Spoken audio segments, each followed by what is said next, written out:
रात्रीच्या सन्नाट्यात जेव्हा रस्ता स्वतः तुमच्या श्वासांची चाहूल घेऊ लागतो, तेव्हा समजून घ्या त्या वाटेवर तुम्ही एकटे नसता. नमस्कार मित्रांनो, आज मी तुम्हाला एक अशी गोष्ट सांगणार आहे जी ऐकून कदाचित तुमच्या अंगावर काटा येईल. आजची ही कथा आहे एका भुतिया ढाब्याची, म्हणून शेवटपर्यंत नक्की ऐका. आणि हो, जर तुम्हाला ही कथा आवडली तर व्हिडिओला लाईक करा आणि चॅनलला सबस्क्राईब करायला विसरू नका. चला तर मग कथेची सुरुवात करूया. महाराष्ट्रातील गावाकडच्या रस्त्यांचं अंधाराशी आणि रहस्यांशी एक विचित्र नातं असतं. दिवसा कितीही वर्दळ असली तरी रात्र पळताच सगळं बदलतं असं वाटतं. जणू झाडं वेलींनी आपापल्या मुळांमध्ये काहीतरी गुपित लपून ठेवलंय आणि ती सगळी सृष्टी अचानक गप्प होते. तो हिवाळ्याचा महिना होता. हवेत गारठा उतरू लागला होता. सचिन, एक अनुभवी ट्रक ड्रायव्हर, मुंबईहून नाशिककडे माल घेऊन निघाला होता. ट्रक भरलेला, रस्ता लांबचा आणि डोळे थकलेले. त्याने ठरवलं होतं की मध्यरात्री कुठल्या तरी ढाब्यावर थांबून जेवण करून थोडा आराम करायचा. रात्रीचे साधारण 11:30 वाजले होते आणि तो कसारा घाटात शिरला होता. तोच कसारा घाट ज्याबद्दल ड्रायव्हरांमध्ये एकच वाक्य प्रसिद्ध आहे: रात्री इथे थांबू नकोस आणि थांबलाच तर मधोमध असलेल्या ढाब्यावर कधीही जाऊ नकोस. अनेक जुन्या ड्रायव्हरांनी त्याला ही सूचना दिली होती, पण माणूस बहुतेक वेळा नेमकी तीच चूक करतो जिचा इशारा त्याला आधीच दिलेला असतो. त्यावेळी रस्त्यावर फक्त सचिनचा ट्रक घरघर पुढे सरकत होता. डावीकडे दाट जंगल, झाडांच्या सावल्या रस्त्यांवर झुकलेल्या, उजवीकडे शेतीची मोकळी जमीन अंधारात हरवलेली. सचिनने रेडिओ सुरू करण्याचा प्रयत्न केला, पण फक्त खरखर आवाज आला. त्याने चिडून एक शिवी घातली आणि सिगारेट पेटवली. लवकर एखादा ढाबा दिसू दे रे, तो स्वतःशीच पुटपुटला. साधारण 5 किलोमीटर पुढे गेल्यावर त्याला दूरवर एक पिवळसर प्रकाश दिसला. तो एक जुना ढाबा होता. फिके ट्यूबलाईट आणि थोड्या अंतरावर 2-3 ट्रक आणि एक बस उभी होती. पण विचित्र गोष्ट म्हणजे इतक्या गाड्या असूनही पूर्ण शांतता. ना हाशा, ना बोलण्याचा आवाज, ना भांड्यांचा खणखणाट. सचिनने ट्रक रस्त्याच्या कडेला लावला आणि ढाब्याकडे चालत गेला. दारावरची पाटी अर्धवट तुटलेली होती. त्यावर फक्त एवढंच वाचता येत होतं: अमर ढाबा, शुद्ध घरगुती जेवण. आतली अवस्था पाहून सचिनला थोडा धक्का बसला. मातीचं फर्श, तुटलेल्या चारपाया आणि हवेत पसरलेली एक अनोळखा जड वास. तो घाम पुसत एका चारपाईवर बसला. कोणी आहे का? त्याने मोठाने आवाज दिला. काही क्षणांनी आतून एक क्रूश, सळपातळ माणूस बाहेर आला. वय साधारण 50च्या आसपास, डोळे लाल आणि चेहऱ्यावर अतिशय थकवा. तो काहीही न बोलता सचिनसमोर पाण्याचा ग्लास ठेवून गेला. जेवायला काय मिळेल? सचिनने विचारलं. डाळ, भाजी, भाकरी. त्याचा आवाज जड आणि मंद होता, जणू कुठल्या तरी दूरवरून येतोय. ठीक आहे, लवकर आणा. तो माणूस स्वयंपाकघरात निघून गेला. सचिनने आजूबाजूला नजर टाकली. ढाबा जुना असूनही इथे कुठेच घाण नव्हती, माशीही नव्हती. सगळं काही अस्वस्थ करणाऱ्या स्वच्छतेत होतं. तेवढ्या त्याच्या लक्षात आलं की ढाब्याच्या एका कोपऱ्यात कोणीतरी बसलेलं आहे. त्याने मान वळवली आणि पाहिलं. एक वृद्ध माणूस, ज्याची दाढी कमरेपर्यंत लोंबकळत होती. तो अंधारात निश्चलपणे सचिनकडे पाहत होता. सचिन दचकला. नमस्कार बाबा, कधी आलात? त्या म्हाताऱ्याने काहीच उत्तर दिलं नाही, फक्त हसला. सचिन अस्वस्थ झाला. त्याने सिगारेटचा झुरका घेतला आणि नजर खाली वळवली. काही वेळाने तो सळपातळ ढाबावाला परत आला. समोर गरमागरम डाळ आणि भाकऱ्या ठेवल्या. डाळीतून वाफ येत होती, पण त्या वाफेत एक विचित्र वास होता, जणू गंजलेल्या लोखंडाचा आणि रक्ताचा मिश्रित गंध. सचिनने नाक कुरकुरत एक घास तोडला, पण जसा सचिनने डाळ ओठापर्यंत नेली तसं त्याला स्पष्ट जाणवलं त्या डाळीत चव नव्हती, ती सडलेली होती. त्याने चिडून कटोरी जोरात टेबलावर आपटली. हे काय खायला देता आहात? यातून भयानक दुर्गंधी येते. ढाबा मालकाने मान खाली घातली आणि अतिशय हळू आवाजात म्हणाला, इथे जे कोणी खातं तो परत जात नाही. हे ऐकता सचिन स्तब्ध झाला. त्याच्या हातातून भाकरी खाली पडली. काय अर्थ आहे याचा? तो संतापून ओरडला, पण मालकाने काहीच उत्तर दिलं नाही. तो वळला आणि थेट अंधारात नाहीसा झाला. ढाब्याबाहेर अचानक वाऱ्याचा जोर वाढला. ट्यूबलाईट लुकलुकू लागली. सचिनचं हृदय जोरजोरात धडधडू लागलं. इथून लगेच निघायचंय असा विचार करून तो ट्रकची चावी घ्यायला उठला. तेवढ्यात मागून तोच कर्कश आवाज ऐकू आला. रात्रीचे 12 वाजलेत. आता तू कुठे जाऊ शकत नाहीस. सचिनच्या अंगात थंडी शिरली. त्याने मागे वळून पाहिलं. तो म्हातारा आता 4 पायीवर नव्हता. तो थेट सचिनच्या अगदी मागे उभा होता आणि त्याचे डोळे पूर्णपणे पांढरे. ढाब्यातील घड्याळाने टणटण असा आवाज करत 12 वाजल्याची घोषणा केली. तो आवाज 4ही भिंतीवर आपटत भयानकपणे घुमला. सचिनचे कान सुन्न झाले. तो मागे सरकायचा प्रयत्न करत होता, पण त्या म्हाताऱ्याने आपल्या थंडगार बोटांनी सचिनचे मनगट पकडले. ती पकड माणसासारखी नव्हती. ती जणू बर्फासारख्या लोखंडाची होती. सोडा मला, सोडा. सचिन किंचाळला, पण म्हातारा हसला. ते हसणं घशातून नव्हे तर पोटाच्या खोल गर्दीतून उसळत होतं. तेवढ्यात तो कृश ढाबा मालक पुन्हा समोर आला, पण आता त्याचा चेहराच बदललेला होता. डोळे रक्तासारखे लाल, ओठ निळसर आणि कपाळावर काळे डाग. त्याने म्हाताऱ्याकडे रोखून पाहिलं आणि म्हणाला, नवा पाहुणा आहे, आधी विधी पूर्ण होऊ दे.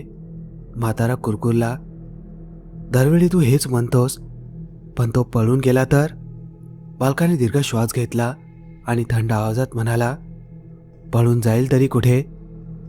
हा रस्ता कधीच संपत नाही. हे शब्द ऐकता सचिनचा काळीज थरथर कापू लागलं.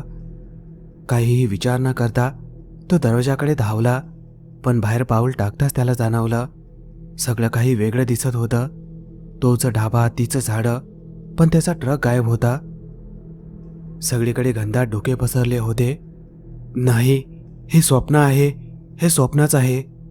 तो स्वतःशी पुटपुटत राहिला, पण त्याने खिशातून काडी काढून बोटाला आग लावली. दुखण्याने सगळं स्पष्ट झालं. हे स्वप्न नव्हतं. मागून ढाबा मालकाचा आवाज आला, आता खरं पहा. सचिन मागे वळला आणि जागेवरच गोठून गेला. ढाबा आता साधा वाटत नव्हता. ट्यूबलाईट बंद झाली होती. त्याऐवजी भिंतीवर जळत्या मशाली टिमटिमत होत्या. 4 पायांवर माणसं नव्हती, कंकाल बसले होते. त्यांच्या जबड्यातून अजीब आवाज निघत होते आणि सगळ्यात भयानक, ज्या कटोरीत डाळ होती त्याला आता लाल काळं घट्ट द्रव भरलेलं होतं. त्यातून असह्य दुर्गंधी येत होती. हे सगळं काय आहे? तुम्ही लोक कोण आहात?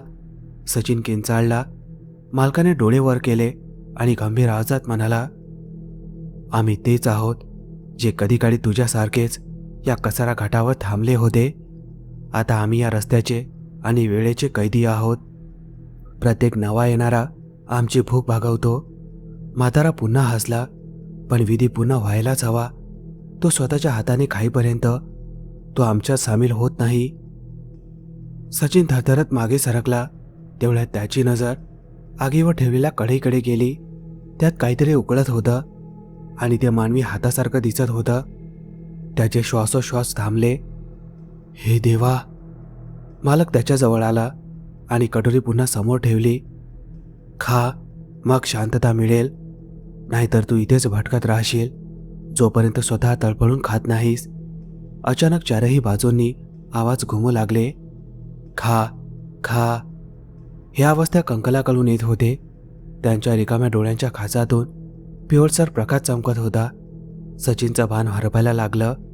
जणू कोणीतरी त्याच्या घड्याला धरून त्याला जबरदस्तीने खायला लावत होतं. शेवटची ताकद एकवटून सचिनने कटोरी उलथवली आणि दरवाजाकडे धाव घेतली. पण बाहेर पडताच त्याने पाहिलं, रस्ता अंतहीन वर्तुळ बनला होता. तो जितका धावायचा तेवढ्याच वेळात पुन्हा त्याचा ढाब्यासमोर येऊन उभा राहत होता. त्याच्या श्वासांचा ताबा सुटू लागला.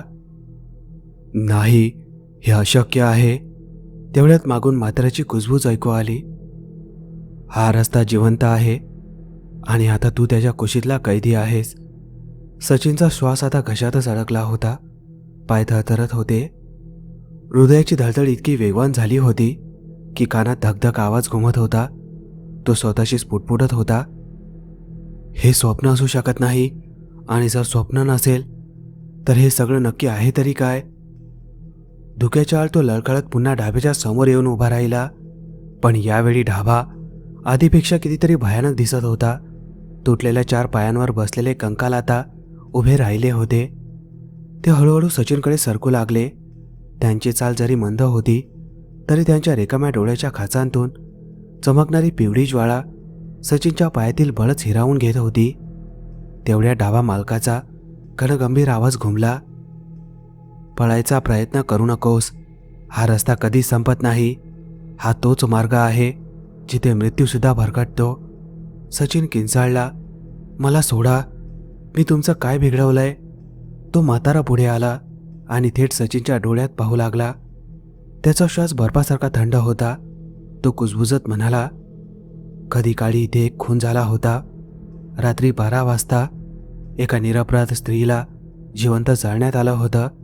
याच ढाब्याच्या स्वयंपाकघरात तिच्या किंकाळ्या या रस्त्यात कायमच्या मिसळल्या. तेव्हापासून जो कोणी इथून जातो येतो तो तिची भूक भागवण्यासाठी बळी ठरतो. सचिनच्या अंगावर शहारा आला. कोण होतं ते? कोण केलं हे सगळं? म्हाताराने हसत इशारा केला, तोच जो आज या ढाब्याचा मालक आहे. त्याने फसवणूक करून आपल्याच बायकोला जाळलं आणि आता तिचा शाप आपण सगळे भोगतोय. जो कोणी या रस्त्यावरून जातो तो एकतर या ढाब्याचा भाग बनतो, नाहीतर रस्ता त्याला गिळतो. तेवढ्या सचिनच्या लक्षात आलं, ढाब्याच्या कोपऱ्यात उभ्या असलेल्या कंकाळाजवळ काही ओळखीच्या वस्तू पडल्या होत्या. कुठे तुटलेल्या चपल्या, कुठे फाटकी बनियान, तर कुठे गळ्यात लटकणारं स्टीलचं लॉकेट. त्याच्या डोक्यात एक विचार चमकून गेला, हे सगळे जुने ट्रक ड्रायव्हर आहेत जे इथून कधीच परतले नाहीत. त्याचं रक्त गोठल्यासारखं झालं. अचानक त्याच्या खांद्यावर कोणीतरी हात ठेवला. सचिन वळला. समोर एक स्त्री उभी होती. तिचा चेहरा अर्धवट जळालेला, केस विस्कटलेले आणि डोळ्यात धगधगता राग. तीच होती ती स्त्री जिला ढाबा मालकाने जाळलं होतं. तिने तुटक खोल आवाजात म्हटलं, पळू नकोस. हा रस्ता तुला सोडणार नाही. खरं जाणून घ्यायचं असेल तर माझ्या मागे ये. सचिनचे पाय आपोआप तिच्या मागे सरकू लागले. ती स्त्री त्याला ढाब्याच्या मागच्या बाजूला घेऊन गेली. तिथे एक मोलकळीस आलेली चूल होती. चुलीची राख आजही काळीच होती, जणू कालच कुणाला जाळण्यात आलं असावं. राखेतून कधी कधी लाल ठिणग्या उसळत होत्या. त्या स्त्रीचा आवाज थरथरला, इथेच इथेच मला जाळण्यात आलं. मी किंचाळले पण कुणीच आलं नाही. आणि ज्याने मला जाळलं तोच आज या ढाब्याचा मालक बनून इतरांना मारतोय. मला फक्त न्याय हवा आहे. सचिनच्या पायाखालची जमीन सरकली. पण मी तरी काय करू शकतो? मी तर एक साधा ड्रायव्हर आहे. त्या स्त्रीने त्याच्या डोळ्यात पाहिलं, तू पळू शकतोस, पण हा रस्ता तुला 100 वेळा याच वळणावर परत आणेल. एकच मार्ग आहे, मालकाचा अंत. तेव्हाच हा शाप तुटेल. तेवढ्यात जमीन हादरली. ढाबा मालक मागच्या बाजूने पुढे आला. त्याचे डोळे पूर्णपणे लाल झाले होते. चेहरा कोळशासारखा काळा. तो गुरगुरत ओरडला, तू माझ्या बायकोच्या आत्म्याला भेटलास. आता तुला मरावचं लागेल. त्याने हवेत हात फिरवला आणि सगळीकडून ते कंकाल सचिनकडे धावत आले. सचिन किंचाळत मागे सरकला. त्या स्त्रीने कुजबुजून सांगितलं, लक्षात ठेव, तो जिवंत असेपर्यंत तू कधीच मुक्त होऊ शकत नाहीस. ढाब्याच्या मागची जमीन हादरत होती. हवेत राख आणि धुराचा वास भरून राहिला होता. सचिन समोर कंकालाचा घेरा तयार झाला होता आणि मधोमध उभा होता तो मालक.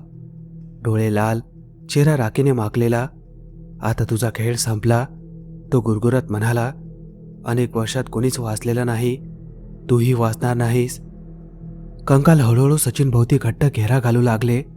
त्यांच्या हाडांची आपापसात धडक होऊन भयानक खळखळ आवाज येत होता. चाल मंद होती पण वेढा अटळ होता. सचिन मागे सरकत जोरात ओरडला, दूर रहा, मी माणूस आहे, मला मरायचं नाही.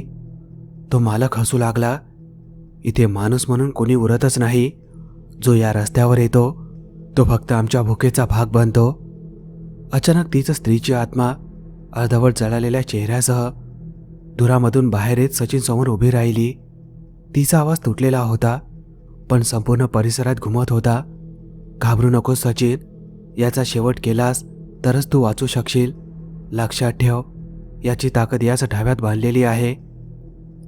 इथली आगच याचा जन्म आहे आणि इथली आगच याचा अंतही. मालक गुरगुरला. गप बस, तू तर आधीच राग झाली आहेस. तो हात उगारून त्या आत्म्यावर झळप घालू लागला, पण ती आत्मा धुरात विरघळून निसटली. सचिनच्या आतला ड्रायव्हर आता भीतीपेक्षा रागाने पेटला होता. त्याने आजूबाजूला पाहिलं. जमिनीवर लोखंडाची एक जुनी रॉड पडली होती, बहुधा कुठल्या तरी ट्रकचा तुटलेला भाग. त्याने ती झटकन उचलली. कंकाल त्याच्यावर धावून आलं. सचिनने पुन्हा ताकदीने रॉड फिरवली. एक कंकाल जमिनीवर कोसळला. त्याच्या हाडांचा ढीग झाला, पण पुढच्याच क्षणी ती हाडं पुन्हा जुळू लागली. देवा, हे तर मरतच नाहीत, सचिन धाबा टाकत म्हणाला. तेवढ्या स्त्रीचा आवाज पुन्हा घुमला. त्यांच्यात अडकू नकोस, मालकावर वार कर, तोच किल्ली आहे. मालक आता पूर्णपणे बदलला होता. त्याचं शरीर जणू राग आणि अंगारांनी भरलेलं होतं. डोळ्यातून ठिणग्या उडत होत्या. त्याने दोन्ही हात वर केले आणि जमिनीवर आगीचं वर्तुळ तयार झालं. त्या वर्तुळातून ज्वाला उसळत होत्या. त्या थेट सचिनकडे झेपावल्या. उष्णता इतकी भयानक होती की सचिनच्या हातातली रॉडही तप्त होऊ लागली. मागे सरकत सरकत सचिन त्या जुन्या चुलीवर आपटला. तीच चूल जिथे त्या स्त्रीला जाळण्यात आलं होतं. ज्याच्या मनात विचार चमकून गेला, जर याचा जन्म याच आगीतून झाला असेल तर याचा अंतही याच आगीत होईल. भीती आणि राग एकत्र करत सचिनने पुन्हा ताकदीने रॉड मालकावर फेकली. वार थेट त्याच्या खांद्यावर बसला. मालक किंचाळला. त्याच्या शरीरातून राग गळू लागली, पण तो थांबला नाही. त्याने पुन्हा सचिनची मान पकडली. त्याची पकड अतिशय थंड आणि मजबूत होती. सचिनचा श्वास अडखळू लागला. तेवढ्यात स्त्री किंचाळली, त्याला चुलीत ढकल, हेच त्याचं शेवट आहे. सचिनने शेवटी हिंमत एकवटली. त्याने मालकाची मान पकडली आणि संपूर्ण ताकदीने त्याला ओढत चुलीकडे ढकललं. मालक तळफळू लागला. आगीच्या ज्वाळा आकाशाकडे उसळल्या आणि ज्या क्षणी मालकाचं शरीर चुलीत कोसळलं, एक भयानक किंकाळी हवेत विरून गेली. आगीच्या ज्वाळा काळ्या पडत आकाशात पसरल्या. पुढच्याच क्षणी सगळं शांत झालं. कंकाल गायब झाले. धोका नाहीसं झालं. ढाबा पुन्हा सामान्य दिसू लागला. तुटलेल्या चारपाया, धूळ आणि फिकी ट्यूबलाईट. सचिन धाबा टाकत तिथेच बसून राहिला. कानात अजूनही मालकाची किंकाळी घुमत होती. हळूहळू त्या स्त्रीची आत्मा त्याच्या समोर आली. यावेळी तिच्या चेहऱ्यावर शांतता होती. धन्यवाद सचिन, तू मला न्याय दिलास. आता हा रस्ता तुला जाऊ देईल. इतकं बोलून ती धुराची रेषा बनून हळूहळू नाहीशी झाली. सचिन दचकून बाहेर पाहतो. त्याचा ट्रक बाहेर उभा होता. जणू काहीच घडलं नव्हतं. कापऱ्या हाताने त्याने इंजिन सुरू केलं आणि ट्रक पुढे नेला. पण जाताना आरशात मागे पाहिलं. ढाबा गायब होता. तिथे फक्त मोकळी जमीन आणि झुडपं होती. ट्रक आता रस्त्यावर धावत होता. हवा थंड होती, पण सचिनच्या कपडावर घाम चिकटला होता. तो वारंवार मागे पाहत होता.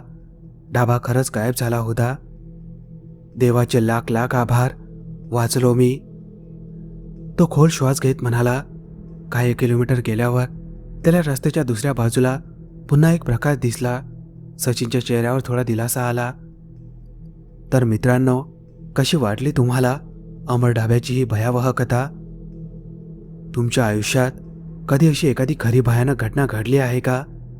किंवा तुम्ही अशी एखादी गोष्ट ऐकली आहे जिचा विचार करूनही अंगावर काटा येतो?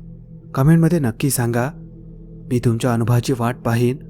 पुन्हा भेटू पुढील एका भयानक सत्यकथेत.